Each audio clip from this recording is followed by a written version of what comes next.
वो कंपनी जिसने जन्म दिया फिल्म कैमरा और डिजिटल कैमरा को, वो कंपनी जिसने 1888 से 1968 तक पूरे 80 सालों तक कैमरा इंडस्ट्री में राज किया। उस समय जो कैमरा सिर्फ प्रोफेशनल स्टूडियोज में इस्तेमाल होते थे, उन्हें लोगों के घर घर तक पहुंचाया। अब आखिर कैसे इस दुनिया को डिजिटल कैमरा देने वाला कोडैक फेल हो गया, आज हम जानेंगे इस वीडियो में कैसे सदियों से दौड़ता आ रहा कोडैक का ये साम्राज्य कैसे बर्बाद हो गया। लेकिन उससे पहले वीडियो देखने के लिए गो सेट में सब्सक्राइब कर दो। तो जॉर्ज ईस्टमैन ने 1888 में कोडैक की शुरुआत करी और मार्केट में आती फिल्म कैमरा में कोडैक ने हड़कंप मचाकर रख दिया। और 1888 से 1968 तक इन 80 सालों में कोडैक ने आते 80% मार्केट से हथिया लिया और पूरे अमेरिका में राज करने लगा। और फ्रेंड्स, इनके मार्जिन भी बहुत ही अच्छे थे और इनकी सेल्स तो भाई रुक ही नहीं रही थी, बढ़ती ही जा रही थी। और कंज्यूमर प्रोडक्ट्स में कोडैक बहुत बड़ा जाइंट बन चुका। लेकिन अब इतना बड़ा होने के बाद और 80 सालों तक इंडस्ट्री में राज करने के बाद कोडैक को खत्म होते देख सब लोग हैरान रह गए। अब अगर इनके बिजनेस की बात करें कि भाई ये बेचते आखिर क्या क्या सामान थे, तो पहला कोडैक का कैमरा, दूसरा इनका फिल्म टेप और लास्ट में इनका फिल्म कैमरा पेपर। तो अब यहाँ पर इनकी एक स्ट्रेटेजी थी कि भाई हम अपने कैमरा को सस्ते में बेचेंगे, एकदम लो मार्जिन। बस लोग एक बार सस्ते में हमारा कैमरा खरीद ले, उसके बाद तो भाई हम फिल्म टेप और कैमरा को तो इनको हाई मार्जिन में बेच ही डालेंगे।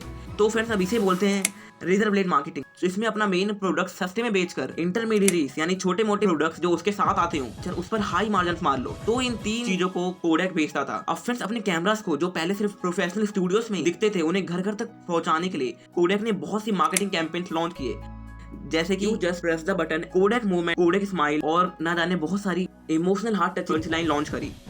तो भाई अब तक सब कुछ एकदम बिंदास चल रहा था, सेल्स भी हो ही रही थी और पैसे भी अच्छे खासे आ ही रहे थे। लेकिन ये लोग फिल्म कैमरा, टेप और पेपर ही बेचते रह गए और जमाना बहुत आगे निकल गया। तो फ्रेंड्स, अब फिल्म कैमरा के अंदर ही चली गई, जमाना बदल गया, डिजिटल कैमरा आ गया और कोडैक वहीं पर पीछे रह गया। तो डिजिटल कैमरा के भाई अलग ही फायदे होते थे, कॉस्ट बहुत ही कम आती थी, ऊपर से हाई क्वालिटी इमेजेस भी मिलती थी उसमें। और तो और के दम पर लोग भी आगे बढ़ते रहे, डिजिटल लिटरेसी भी इंक्रीज और डिजिटल कैमरा ने फिल्म कैमरा को मार्केट से उखाड़ कर फेंक दिया, पूरा खत्म कर दिया, जड़ से निकाल कर तबाह कर दिया। अब सवाल ये उठता है यहाँ पर कि भाई इतनी बड़ी कंपनी होने के बावजूद क्या कोडैक को अभी तक समझ नहीं आया था जमाना बदल रहा है? तो भाई इसका आंसर है हाँ, कोडैक को भी समझ आ गया था और बहुत पहले समझ आ गया था। और भाई आप लोग मानोगे नहीं कि 1975 में दुनिया का सबसे पहला डिजिटल कैमरा कोडैक में स्टीव नाम के इनके एक एम्प्लॉय ने ही बनाया था। तो जी हाँ, आपने सही, डिजिटल कैमरा कोडैक ने ही सबसे पहले इस दुनिया को दिया और उसी की वजह से ये पीछे रह गया। डिजिटल कैमरा वजह से कोडैक खत्म, जो कि सबसे पहले कोडैक ने ही बनाया था, लेकिन ये फिर भी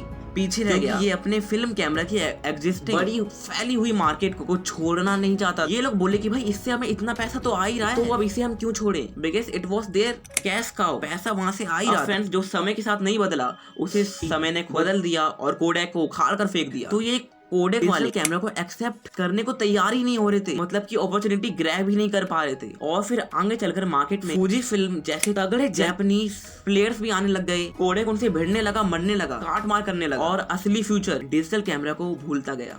अब यहाँ पर भी ऐसा नहीं है कि कोडैक वालों ने रिसर्च ही नहीं की, बल्कि इनने अपनी बहुत तगड़ी खतरनाक मार्केटिंग टीम बैठाई और उनसे कहा कि मुझे बताओ, मतलब कि हमें बताओ आगे क्या होने वाला है, फ्यूचर किस चीज का होने वाला है। उनकी टीम ने भी अपनी रिपोर्ट में साफ साफ कहा आपको फिल्म कैमरा से डिजिटल कैमरा में शिफ्ट होना पड़ेगा, जमाना बदल रहा है। लेकिन फिर से ये लोग नहीं माने। अब भाई हम कोडैक वालों का भी मतलब कि पॉइंट ऑफ व्यू समझना पड़ेगा। कोडैक वालों को ये ना मानने के पीछे भी बहुत सारे कारण थे, बहुत सारी वजह थी जो इनको पीछे खींच रही थी कि भाई डिजिटल कैमरा सच में आएगा भी कि नहीं। क्योंकि जो टच और फील का एक्सपीरियंस फोटो खींचकर उसे अपने हाथ में लेने का है, उसको दुनिया कैसे छोड़ सकती है? क्योंकि भाई टच एंड फील जो ओरिजिनल एक्सपीरियंस होता है, जो इमोशन और फीलिंग जुड़ी हुई थी लोगों को, वो ये दुनिया कैसे भूल सकती है, कैसे छोड़ सकती है? तो यहाँ पर कोडैक एकदम उलझ कर रह गया और इनको कुछ समझ ही नहीं आ रहा। और तो और एक कारण ये भी है कि भाई इन लोगों ने पहले से ही बहुत सारी बड़ी बड़ी फैक्ट्रीज और इंडस्ट्रीज में भर भर के इन्वेस्टमेंट कर रखी थी और भाई उन फैक्ट्रियों से इन्हें बहुत सारे हाई मार्जिन और पैसे तो मिल ही रहे, क्योंकि उन फैक्ट्रियों ने इन्वेस्टमेंट करी थी फिल्म कैमरा के लिए,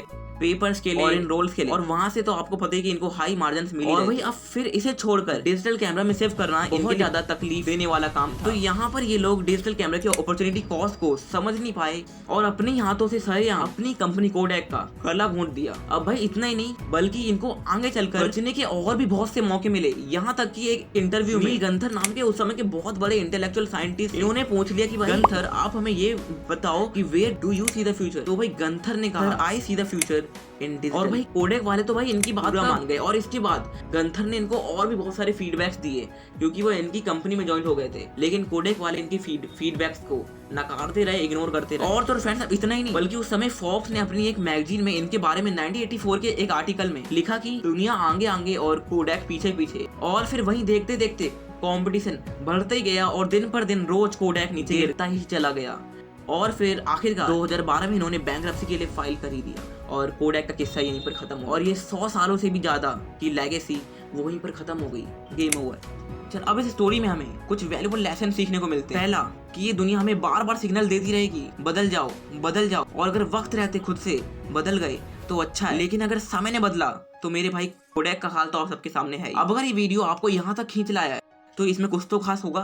तो ऐसे ही खास वीडियोस के लिए जो कि आगे आने वाले हैं इस चैनल पे, उन्हें देखने के लिए subscribe to go self made. अब मिलते हैं नेक्स्ट वीडियो में। Until then you go self made.